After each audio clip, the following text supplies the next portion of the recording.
Sócrates, el filósofo que prefirió morir antes que traicionar sus ideas. En una celda fría y húmeda de la prisión estatal de Atenas, un hombre de 70 años esperaba serenamente su muerte. Era el año 399 a.C., y Sócrates, el filósofo más famoso del mundo antiguo, había sido condenado a beber cicuta por corromper a la juventud y no honrar a los dioses de la ciudad. Sus amigos habían sobornado a los guardias. Un barco esperaba en el puerto del Pireo para llevarlo al exilio. Todo estaba preparado para su escape. Pero cuando Critón, su amigo más fiel, le rogó que huyera, Sócrates respondió con una pregunta que definiría para siempre la filosofía occidental. ¿Debo hacer lo que es popular, o lo que es correcto? Esa pregunta, y la respuesta que le dio con su propia vida, convirtió a Sócrates en el primer mártir de la búsqueda de la verdad. Sócrates había nacido alrededor del año 470 a.C. en Atenas, hijo de Sofronisco, un escultor, y Fenareta, una partera. Desde el principio, fue un hombre de contradicciones fascinantes. Físicamente, era notoriamente feo, bajo, robusto, con ojos saltones, nariz chata y respingona, labios gruesos y una calvicie que empezó temprano. Platón lo comparó con un sileno, esas criaturas mitológicas mitad hombre, mitad bestia. Pero esta fealdad externa ocultaba una belleza interior extraordinaria. Desde joven, Sócrates demostró una curiosidad insaciable por las preguntas fundamentales de la existencia humana. Mientras otros jóvenes atenienses se dedicaban a hacer fortuna o buscar poder político, él se obsesionó con preguntas que parecían no tener respuesta. ¿Qué es la justicia? ¿Qué es el valor? ¿Cómo debemos vivir? Su padre quería que siguiera el negocio familiar de la escultura, y durante un tiempo Sócrates trabajó como cantero. Pero pronto descubrió que su verdadera vocación no era esculpir piedra, sino esculpir almas humanas a través del diálogo y la pregunta. Antes de convertirse en el filósofo más famoso del mundo, Sócrates fue uno de los soldados más valientes de Atenas. Durante más de 30 años sirvió como hoplita en el ejército ateniense, participando en algunas de las batallas más brutales de la guerra del Peloponeso.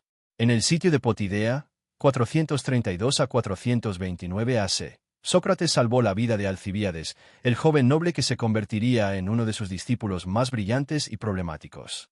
Alcibíades, herido y rodeado por enemigos, habría muerto si Sócrates no hubiera luchado ferozmente para protegerlo y llevarlo al lugar seguro. Pero fue en la retirada de Delio, 424 a.C., donde Sócrates demostró un valor que asombró incluso a veteranos curtidos. Cuando el ejército ateniense se desmoronó en pánico ante un contraataque tebano, Sócrates se retiró lentamente, manteniendo la formación y cubriendo la retirada de sus compañeros. Su calma bajo fuego enemigo era tan extraordinaria que los perseguidores, impresionados por su serenidad, no se atrevieron a atacarlo. Jenofonte, que luchó junto a él, recordaría más tarde. Quien hubiera visto a Sócrates en Delio habría dicho que este hombre no podía ser fácilmente derrotado en batalla. Caminaba exactamente como lo hace en Atenas, pavoneándose y echando miradas de soslayo, observando tranquilamente tanto a amigos como a enemigos. La transformación de Sócrates de soldado a filósofo comenzó con una experiencia que marcaría el resto de su vida. Según su propio relato, durante una campaña militar en Potidea, se quedó inmóvil durante 24 horas, desde el amanecer hasta el amanecer siguiente, sumido en profunda reflexión sobre un problema filosófico. Los soldados, fascinados, hicieron apuestas sobre cuánto tiempo permanecería así. Algunos incluso sacaron sus mantas para dormir cerca y observarlo. Al amanecer, Sócrates ofreció una oración al sol naciente y regresó a sus actividades normales, como si nada hubiera pasado. Pero algo había cambiado en él. Comenzó a hablar de una voz divina, un daimonion, que lo guiaba en momentos cruciales. Esta voz, según Sócrates, nunca le decía qué hacer, sino que no hacer. Era una especie de freno divino que lo protegía de errores importantes. Esta experiencia espiritual coincidió con un evento que cambiaría su destino. El oráculo de Delfos declaró que Sócrates era el hombre más sabio de Atenas. Cuando Querefonte, amigo de Sócrates, consultó al oráculo de Delfos sobre quién era el hombre más sabio de Grecia, la Pitia respondió que era Sócrates. Esta respuesta desconcertó profundamente al filósofo, quien estaba convencido de su propia ignorancia. Decidido a probar que el oráculo estaba equivocado, Sócrates emprendió una investigación sistemática. Fue a entrevistar a las personas que tenían reputación de sabias. Políticos, poetas, artesanos, generales. Su método era simple pero devastador. Hacía preguntas aparentemente inocentes que exponían las contradicciones en sus creencias. Con los políticos descubrió que no sabían realmente qué era la justicia, aunque la administraban diariamente. Con los poetas encontró que no podían explicar el significado de sus propias obras. Con los artesanos confirmó que, aunque sabían su oficio, creían saber también sobre temas que estaban completamente fuera de su competencia. Al final, reflexionó Sócrates, me di cuenta de que el oráculo tenía razón. Yo soy el más sabio porque soy el único que sabe que no sabe nada. Esta conclusión se convirtió en el fundamento de su filosofía. Sócrates creía que la verdadera sabiduría comenzaba con el reconocimiento de la propia ignorancia. Solo quien admite que no sabe puede empezar realmente a aprender. A partir de esta revelación, Sócrates desarrolló el método que revolucionaría para siempre el pensamiento humano. La mayéutica, del griego dar a luz. Como su madre había sido partera, él se consideraba partero de ideas. Su técnica era aparentemente simple. Hacía preguntas. Pero estas preguntas estaban diseñadas con genialidad para exponer las contradicciones en el pensamiento de sus interlocutores y guiarlos hacia una comprensión más profunda de sí mismos. El proceso típico seguía estos pasos. Pregunta inicial. ¿Qué es el valor? O, ¿qué es la justicia? Definición espontánea. El interlocutor daba una respuesta aparentemente obvia. Preguntas exploratorias. Sócrates pedía ejemplos y clarificaciones. Exposición de contradicciones. A través de más preguntas, mostraba cómo la definición inicial se contradecía. Reconocimiento de ignorancia. El interlocutor admitía que no sabía realmente lo que creía saber. Búsqueda conjunta. Ambos exploraban el tema más profundamente. Un ejemplo famoso de este método aparece en el diálogo Laques de Platón. Sócrates pregunta a Laques, un general experimentado, ¿qué es el valor? Laques responde que el valor es resistir en la batalla sin huir. Sócrates pregunta, ¿pero qué hay de la retirada estratégica? No puede ser valiente retirarse para luchar mejor. Laques modifica su definición. Sócrates continúa, ¿y qué del valor fuera del campo de batalla? Es valiente quien resiste una enfermedad. Así, paso a paso, Laques descubre que no sabe realmente qué es el valor. A diferencia de otros maestros de su época, Sócrates nunca estableció una escuela formal ni cobró por sus enseñanzas. Su aula era toda Atenas, el ágora, los gimnasios, los banquetes, las calles.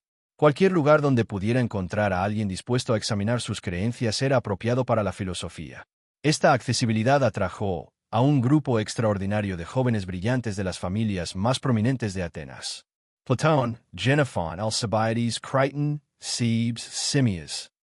Todos se sintieron fascinados por este hombre feo que hacía preguntas hermosas. Pero Sócrates no discriminaba por clase social. Conversaba igualmente con esclavos, extranjeros, mujeres y ciudadanos pobres. Creía que la capacidad para la sabiduría era universal, aunque pocos la desarrollaran. Su método de enseñanza era también radicalmente democrático. No imponía doctrinas, sino que ayudaba a cada persona a descubrir sus propias verdades a través del autoexamen riguroso. El método socrático tenía un efecto secundario peligroso. Humillaba públicamente a personas poderosas. Los políticos, poetas e intelectuales que eran expuestos como ignorantes por las preguntas de Sócrates desarrollaron un resentimiento profundo hacia él. Aristófanes, el gran comediógrafo, inmortalizó esta hostilidad en su obra Las nubes, 423 a.C., donde ridiculizaba a Sócrates como un charlatán que enseñaba a los jóvenes a hacer que el argumento más débil pareciera más fuerte. Aunque la obra era una caricatura cómica, plantó semillas de sospecha en la mente popular. Más peligroso aún era el contexto político. Atenas había perdido la guerra del Peloponeso contra Esparta, y muchos atenienses buscaban chivos expiatorios. Algunos de los discípulos de Sócrates habían sido asociados con el régimen tiránico de los 30, que había gobernado brutalmente Atenas después de la derrota. Alcibíades, el más brillante de sus estudiantes, había traicionado a Atenas múltiples veces, cambiando de bando entre Atenas y Esparta según le convenía. Critias, otro alumno, había sido uno de los 30 tiranos más crueles. Aunque Sócrates había criticado públicamente a ambos y se había negado a participar en las actividades ilegales del régimen tiránico, muchos atenienses lo culpaban por la corrupción moral de sus discípulos. En 399 a.C., 3 ciudadanos atenienses presentaron cargos formales contra Sócrates: Meleto, un poeta joven y mediocre; Anito, un político influyente; y Licón, un orador. Las acusaciones eran dos. Impiedad, no honrar a los dioses que la ciudad honra e introducir nuevas divinidades. Corrupción de la juventud, enseñar a los jóvenes a no respetar a sus padres y las tradiciones. El juicio se realizó en la Elia, el Tribunal Popular de Atenas, ante un jurado de 501 ciudadanos elegidos por sorteo. Era uno de los juicios más importantes en la historia de la ciudad. Meleto, el acusador principal, argumentó que Sócrates corrompía a los jóvenes enseñándoles a cuestionar la autoridad y que su voz divina era evidencia de que veneraba dioses no reconocidos por el Estado. La defensa de Sócrates, tal como la registró Platón en la Apología, fue extraordinaria. En lugar de mostrar arrepentimiento o pedir clemencia, Sócrates convirtió el juicio en un examen filosófico de Atenas misma. Hombres de Atenas, comenzó, no sé qué efecto han tenido mis acusadores sobre ustedes, pero casi me han hecho olvidar quién soy. Tan persuasivamente hablaron. Y sin embargo, prácticamente no han dicho ni una palabra de verdad. Procedió a demoler metódicamente cada acusación usando su método característico de preguntas. Preguntó a Meleto, ¿quién mejora a la juventud? Cuando Meleto respondió que todos excepto Sócrates, éste replicó, qué afortunados son los jóvenes. Pero dime, ¿todos mejoran a los caballos, o solo unos pocos expertos en caballos? Lejos de suplicar por su vida, Sócrates usó el juicio para defender su misión filosófica. Explicó que su cuestionamiento constante era un regalo de los dioses a Atenas. Si me matan, no se harán daño a mí, sino a ustedes mismos. Porque yo soy como un tábano enviado por Dios para picar a la ciudad, que es como un caballo grande y noble, pero lento y que necesita ser estimulado. Temo que si me matan, seguirán durmiendo el resto de sus vidas, a menos que Dios, por compasión hacia ustedes, les envíe otro como yo. Más provocadoramente aún, Sócrates sugirió que en lugar de ser castigado, debería ser honrado como benefactor público y recibir comidas gratuitas de por vida en el Pritaneo, honor reservado para los héroes olímpicos. Esta actitud desafiante no mejoró su situación. El jurado votó por mayoría estrecha, 280 votos contra 220, declarándolo culpable. Según la ley ateniense, después del veredicto de culpabilidad, el acusado podía proponer una pena alternativa a la demandada por los acusadores. Meleto había pedido la muerte.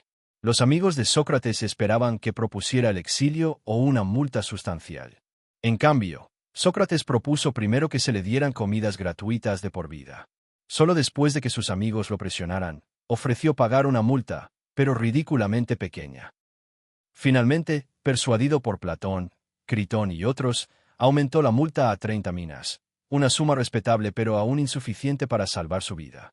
El jurado, insultado por su aparente arrogancia, votó por la pena de muerte con una mayoría aún mayor, 360 votos contra 140. Después de la sentencia, Sócrates permaneció en prisión durante casi un mes. Una misión sagrada a Delos había partido de Atenas el día anterior al juicio, y la ley prohibía ejecuciones hasta su regreso. Este retraso dio a sus amigos tiempo para organizar su escape. Critón, su amigo más antiguo y leal, sobornó a los guardias y arregló todo para la fuga. Un barco esperaba en el puerto del Pireo para llevarlo a Tesalia, donde tenía amigos poderosos. Todo lo que Sócrates tenía que hacer era caminar fuera de la prisión. Pero cuando Critón le presentó el plan, Sócrates se negó rotundamente. En el diálogo Critón de Platón, encontramos su razonamiento. Dime, Critón, hemos sostenido siempre que uno debe valorar no el vivir, sino el vivir bien. Sí. Y vivir bien significa lo mismo que vivir honorable y justamente. Sí. Entonces, nunca debemos hacer el mal intencionalmente. Ciertamente no. Ni siquiera devolver mal por mal cuando alguien nos ha hecho mal.